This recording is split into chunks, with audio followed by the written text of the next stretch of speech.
حبيب سيد رئيس الحكومة، هاني شو عملنا لكم؟ شو عملنا لكم؟ هذا كفونا خاطر انتخبناكم؟ هذا كفونا خاطر انتخبنا نداء تونس؟ أنا شخصيا نعتبر إني هذه أول طعنة أنا نطعن بها من نداء تونس. أما تعرفش معناها يا حبيب السيدة؟ بلي نعمل لكم رابيل صغير معناها اللي نساو.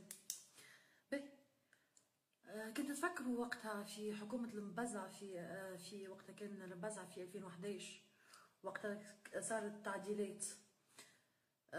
وقتها صارت تعديلات خفيفة في الحكومة كانت تفكروش، وبطلب من الباجي قائد السبسي تم تعيين الحبيب السيد وزير داخلية خلفا لفرحات الراجحي. كنت تفكروش وقتها احنا كنا حابين الناس الكل حبوا على فرحات الراجحي بون، وبعد معناها خاب املنا كالعاده وسكتنا وقلنا اوكي خلينا نعطيهم فرصه.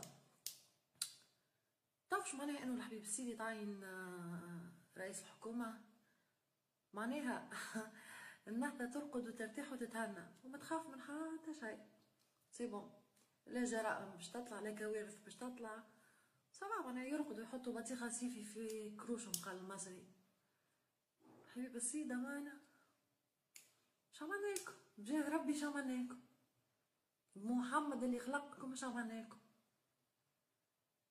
بون هذا من غير ما نحكي بالطبيعة على يعني في عهد بن علي يعني والطرابلسية والحبيب السيد وكيفاش كان يعاون فيهم يعني يغطي لهم في عمايلهم الزرقاء، وسليم شيبوب ويهولي الخرم الكل تعرفوه معناها كيفاش كان يعاون فيهم.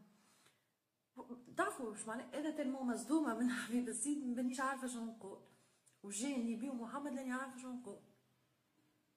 حرام عليكم والله حرام عليكم. كاو كاو